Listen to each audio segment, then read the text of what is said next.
including UNLV staying with the Mountain West, and then the action since. But I wanted to come out of the gates and start with, we need you as a mediator. Okay. We have an issue. We made a bet. We didn't really come to an agreement on the metrics of this bet. Willie and I last week said, were you here? Maybe we actually did it in front of him. Okay. Yeah. Remember that? I put a number up. I put 700,000. Remember, you guys were like, that's too low. Yeah. I put up 975. Yes, you did. Right. I said over. And the number came in at 929. Yes. Or did it?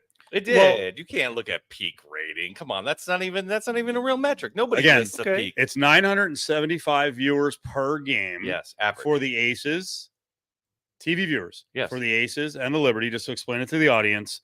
I said the over-under would be 975. I took the over. Willie took the over. I took the under. Numbers came in as the audience was 929,000, but the peak was 1.2 million. Now, I forgot that you got in on this bet, but you're out already, really. I'm already out. Because you said over-under would be 700,000. I didn't think of the peak number because I never look at the peak number. I don't care what the peak number is. But Willie does have a case here that maybe this bet is nullified. No, nobody reports the peak number. Right? Well, I mean, Neil, if nobody reports it, then why did we get it? Well, of course you can find the information. No, it's on the same report. I know, but when you look at a listing of TV viewers and the ratings, and they just give you a single number. Okay. It's the average. You are never looking at the peak number. Okay. And for context, you guys were talking about last year's numbers and what they were.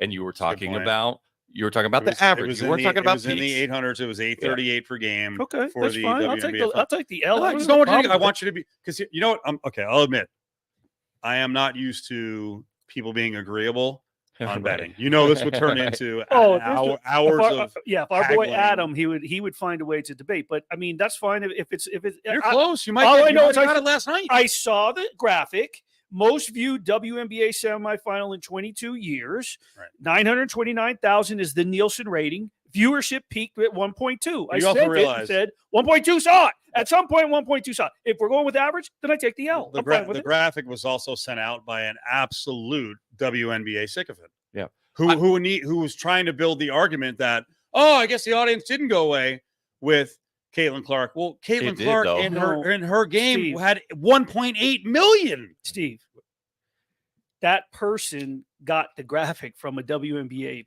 PR. Yeah, it came from the WNBA. So, but read the number so that the number more supports her agenda. Oh, her tweet, yes, definitely wanted to make a point that I guess the viewership didn't go now to Caitlin Clark. But what I'm saying is, she didn't put it out, and I mean that number was released by the WNBA. Now, her tweet was definitely slanted. Now here you go. I'm gonna defend Willie's position now and say this: knowing Steve Cofield, how I know Steve Cofield, knowing how he makes these bets, he is always about term. What's the measurable? I know. And that wasn't agreed upon. I know before. So by Steve Cofield's own rules, I think we got a jump ball nullified bet. Which I'm fine with. When I saw it this morning, I was like, oh, no, I didn't even think of the peak. So we're back. Basically, I'm Nafisa Collier. You're Marina Mabry. You're down there digging in the. Did you see what happened? No, I think what we really are, because we get along really well, we're basically Dejanay and Melissa. Melissa Smith. You're my radio boo. No. You guys are like you guys are. By the way, you did see this was a Whitlock angle last week, which I knew would get everyone on the show going crazy. That Melissa Smith, right? Yeah. That she wasn't playing hard again for Indiana against the Sun because she's in a relationship or has an affinity for Dejanay. And that thing's been in a relationship. That whole thing's since they played fascinating Baylor, because we don't really have that in the the NBA that we know of. Right. So I would say you guys are more like Tim Walz and JD Vance. I'll go more current. You guys very agreeable. You guys understood each other's position. Sure. Very agreeable. No reason to bicker. Yes. Spike Lee and Kelsey Plum. There you go. No. We have a lot of Spike Lee, Kelsey Plum relationships on the show. This is not one of them. Sometimes, every once in a while. But I was actually surprised. I was ready to duke it out with Willie by coming into the show, basically saying the Aces were cooked, and he was like, "No, it doesn't look good." It doesn't. Yeah, they're gonna have an uphill battle. Yes. But true to form, I haven't watched it. It is what it since. is. Steve knows for the 2-3 years I've been on the show. I take an L and I admit, I say I'm wrong. I was wrong or whatever. I take it and whatever. I still owe him. I owe him 2 meals now. Yeah. Right. Not from this one, from a year or so ago and then recently or something. Right. Yeah. So I'm down 2 meals. I'm calling it a no contest. I'm going to say for the finals, you guys got to come up with new numbers. It'll be average. And then I'll, how about this? Let's take the 2 numbers from 1 and 2 and 3. Right, whatever the series average is for the Aces Liberty, not the Sun Lynx. No matter who gets in the finals, it'll be less than the Liberty Aces average. Let's make that the number. Oh, no. I'll say it'll go under. Under for sure, of course. Yeah, that's an easy under. Yeah, you're like, how about this one? No, I agree with you. What's going on here with Shohei Ohtani and the 50-50 baseball and lawsuits and fans? I'm sure people hear the fact that there's a lawsuit about the 50-50 ball and they kind of roll their eyes and they're like lawyers and people. But I think it's a very interesting case, assuming facts to be true. There's 2 different people who say they had possession of the ball and that it was sort of stolen from them. The first one says the ball came in. 18-year-old, I had a firm grasp on the ball. And a much bigger, older man jumped down, pinned my arm down under his knee, and ripped the ball out of my hand. Took it. When he ripped the ball out of the hand, it then rolls. He doesn't keep possession. It sort of rolls, and the guy who's selling it or attempting to sell it grabs it. He's got it. The second person is sort of in between those two, says, no, the ball's all around. I have it. And then somebody assaults me, takes the ball out of my hand, and then it rolls and ends up in the current possessor's hand. So all the people go, hey, man, you didn't get the ball. You don't get the ball. No sour grapes. But I think there's an interesting question about where the MLB wants to be in this conversation. You can't have it just can't be a free-for-all. I mean, you're putting your fans in danger if it's a free-for-all. Then just the biggest, meanest person ends up with all these things because they're knocking people out or whatever they're doing to get the ball. At what point does somebody have legal possession? And at what point can somebody steal or the civil claim is convert somebody else's property into theirs? I think it's going to be very difficult without some great video evidence. Although one of the attorneys, in his brief, submitted video evidence to show, look, we're in possession right here. It's tricky, and what I like about this case, and at least discussing it on air, is we have often talked about, or the week before, last week, we talked about whether or not money damages can make somebody whole, and whether or not that would change what a court would do as far as granting an injunction or making somebody do something. We were talking about it in the context of exit fees and penalty fees. So here's an excellent example. You could say, well, decide this court case later. Let the guy sell the ball, and then whatever he gets for the ball, he would have to pay if he loses to whoever ultimately wins on the possession. But here's the thing. There is only one of those. There's only one Ohtani 50-50 ball. You can't make somebody sell their asset if it's one of a kind. It's truly one of a kind. So this is the situation in which money in and of itself is insufficient to compensate somebody for the wrong. So if the court determines that one or either of these two is likely to succeed on the merits, that's the key for an injunction, likely to succeed on the merits of the case. They haven't won, but they're likely to win. Then an injunction absolutely will go in place, prevent the sale of the ball, and they will litigate this whole thing out before any sale can occur. Because what you can't have is then go into somebody else's hands who legally purchased it and attempt to unwind that. So there is a hearing for October 10th. It'll be. I'm following it out of curiosity. I don't know how interesting it is to the listeners because they don't sound like crybabies, but I'm also interested to hear or see what MLB does in response to this, because you just can't put your fans in danger and encourage the type of behavior that allows people to be assaulted for memorabilia. You saw the video. Not in detail. I haven't watched all the detail of the video. I've only seen one. I think there's only one angle, but I've sat there and watched it over and over and over and over again. I think that I don't see the kid winning this. Okay. I don't see the whole the way it's described in his argument. I don't see that he had clear possession. I don't see that his arm was pinned. I see that the guy dropped down to his knees, so his arm was still between down there, but I never saw that he had possession in the first place. And I don't think that he did anything physically to assault him to get the ball.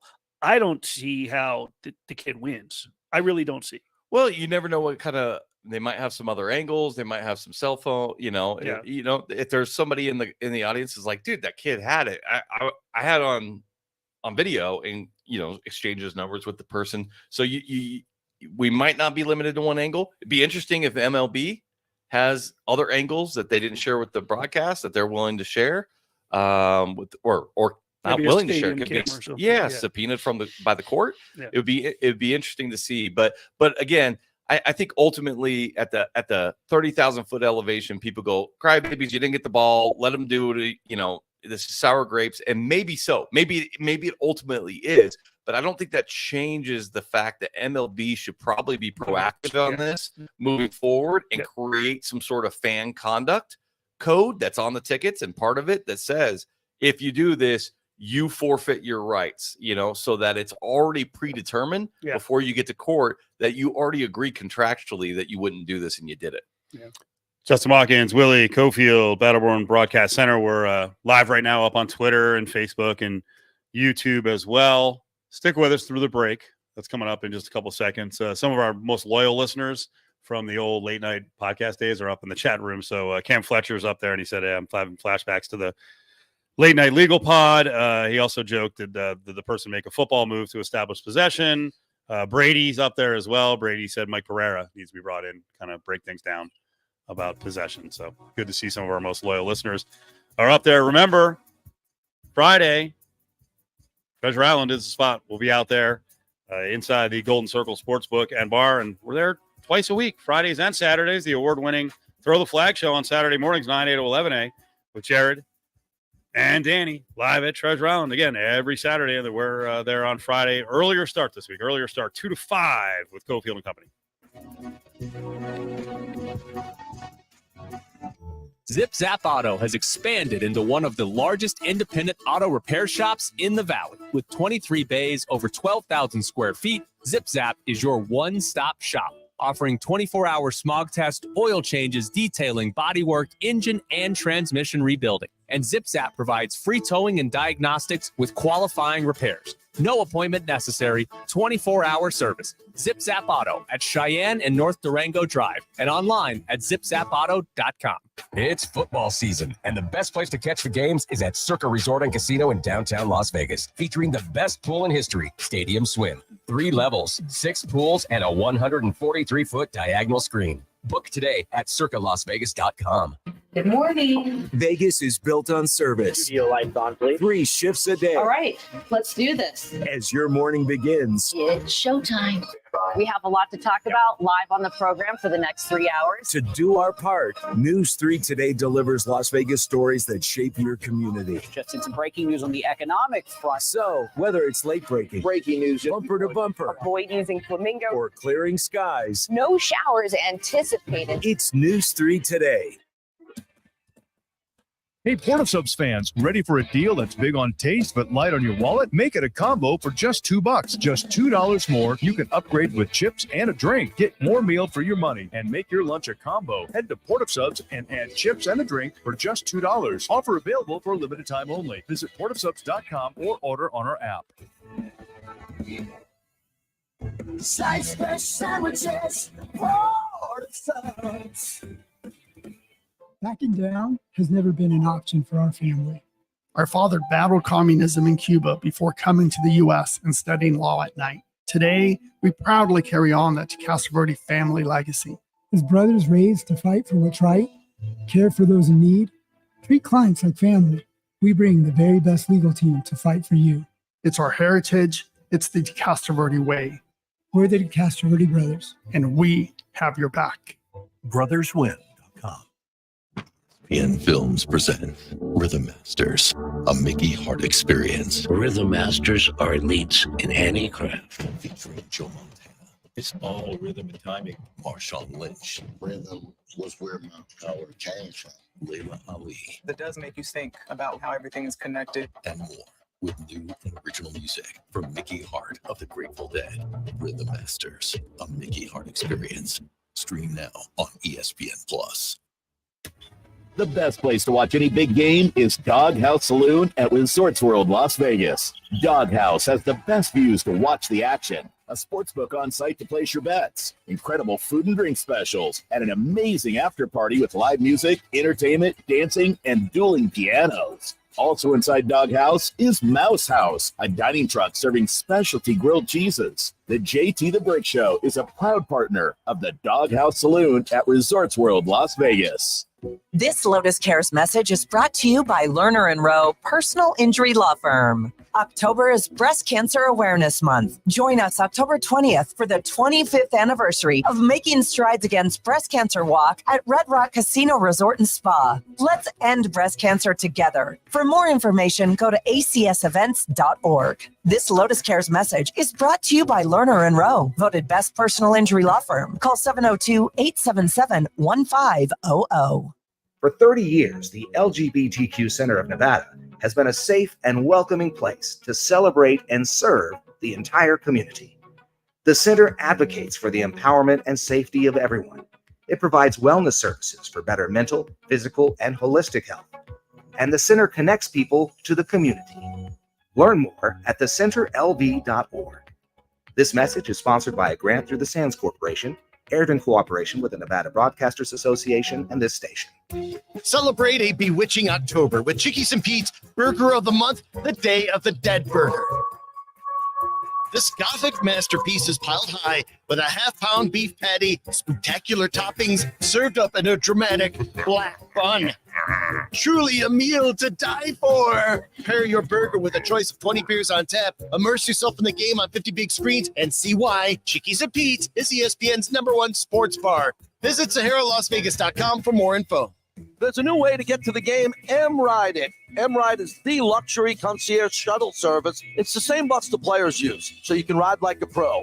M-Ride will take you round trip from Circa or the Palms to Allegiant Stadium or T-Mobile Arena. No more hassle parking, sitting in traffic, or waiting in long taxi or rideshare lines. M-Ride It, and you'll get in and out quickly. Reserve your ride at mridelv.com. Use promo code BRICK. That's mridelv.com, promo code BRICK. Modelo is an official cerveza of the Las Vegas Raiders and the JT the Brick Show.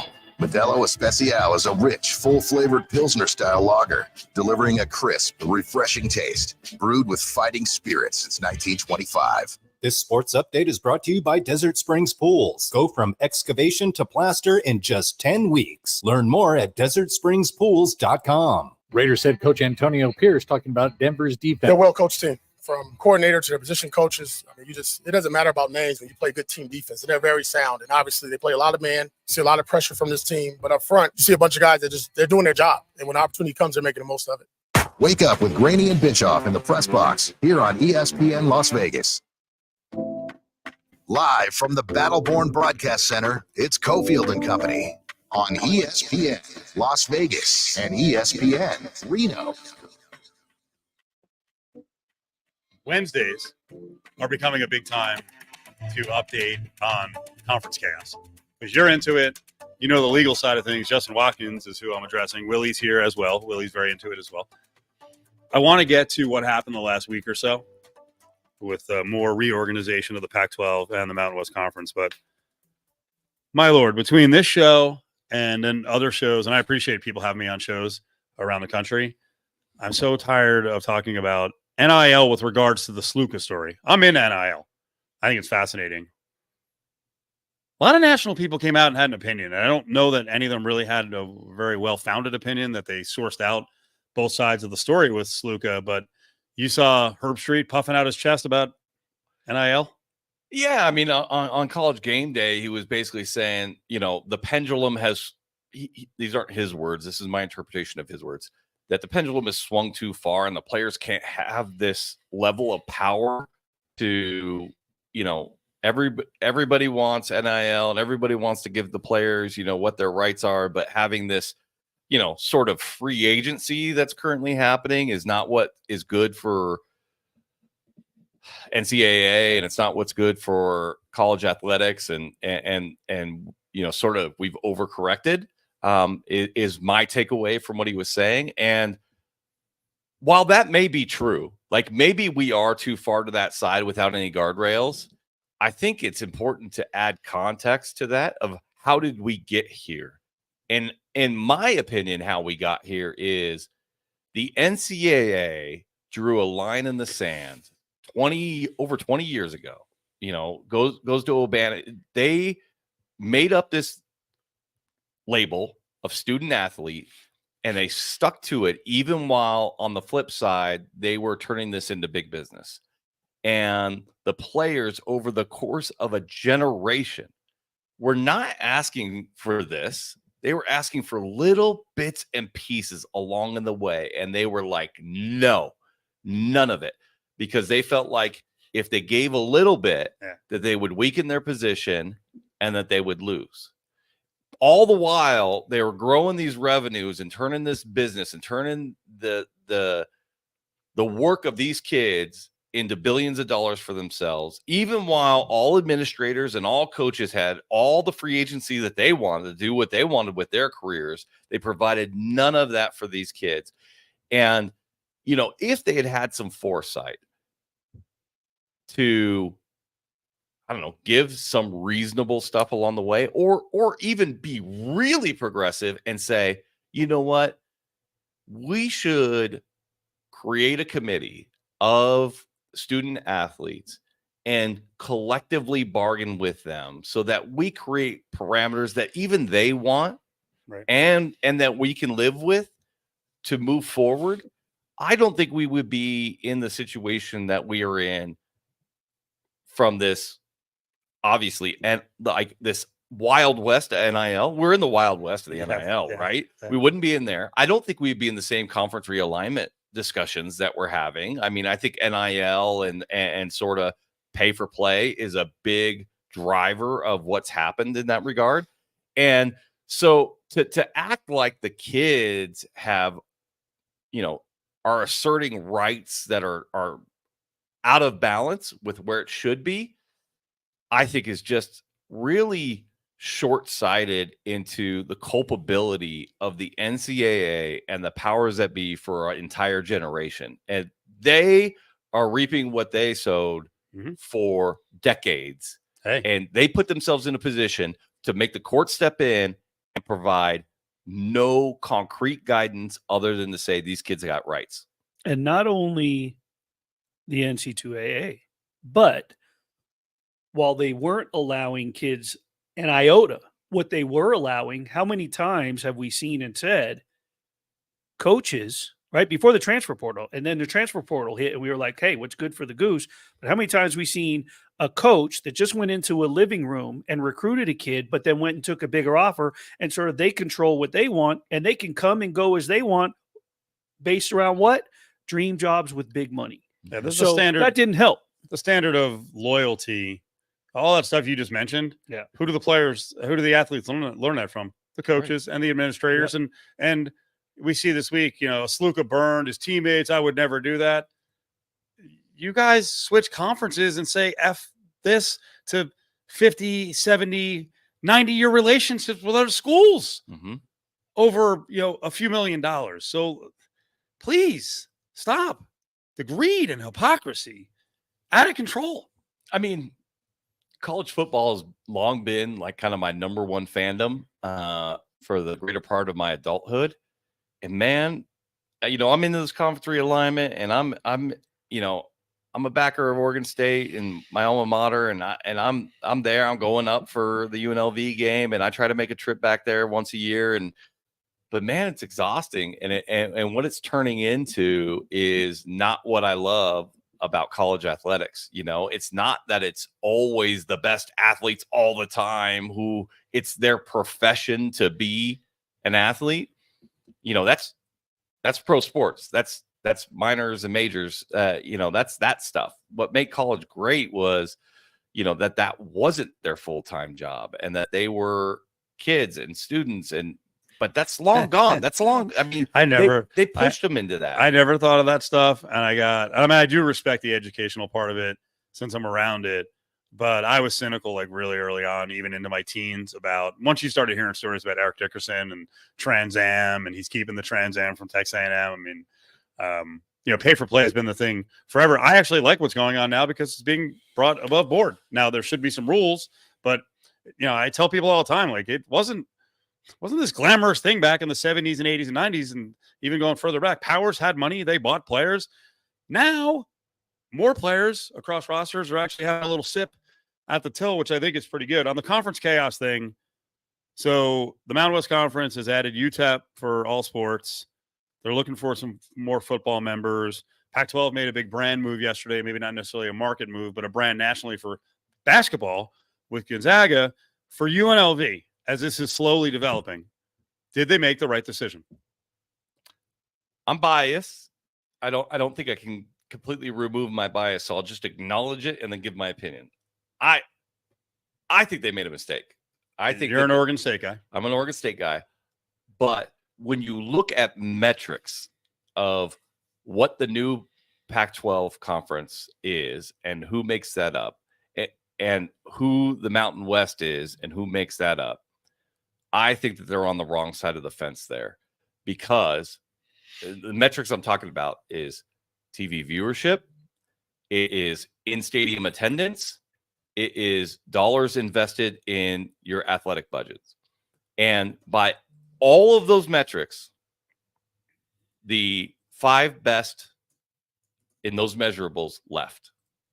And everybody else who's in the Mountain West is at the bottom of those. I mean, I'm talking attendance in 10 to 15,000 range. I'm talking about athletic spending in the $10 million range when these other schools are 3 times that. I'm talking about viewership of TV that's in like the 100,000 person range when, Oregon State, Washington State are in the multiple millions. So I can't, and UNLV now recently, if you look at 20 years, they're at the bottom. They're at the bottom of all these measurables. Mm-hmm. If you look at the last 2 years, if you give them their best 2 years, and you look at those last 2 years, they are that bridge team.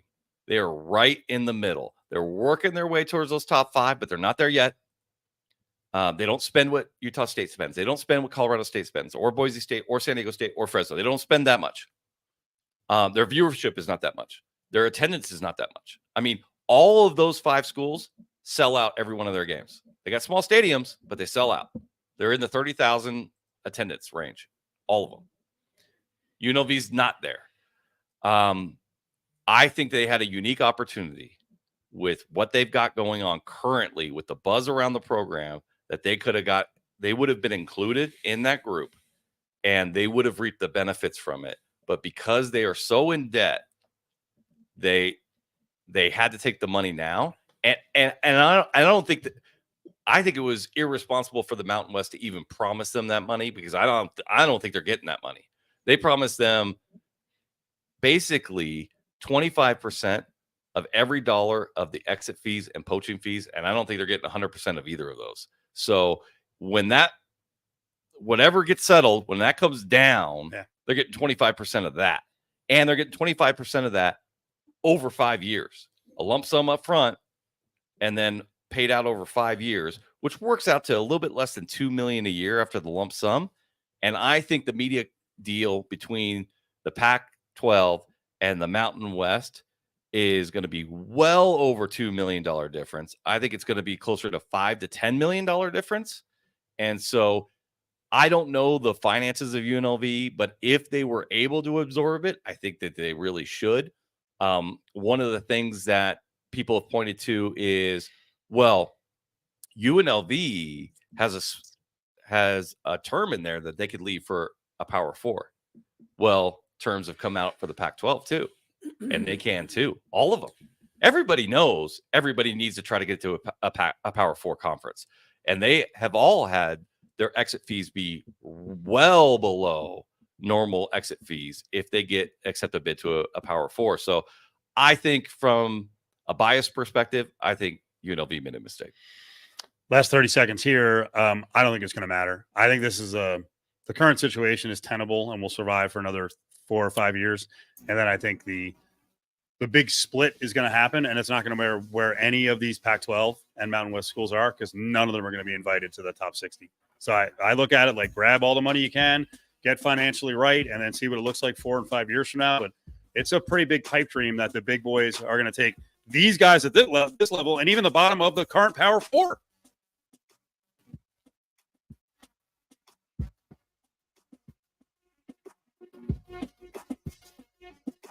Hey guys, this is Danny Smythe from the Press Box. Jared and I will be hosting Throw the Flag from Golden Circle Sportsbook and Bar inside the TI. Come hang out with us every Saturday from 9 to 11 a.m. and stay after the show for football, great food specials, and as always, free parking. We'll see you there.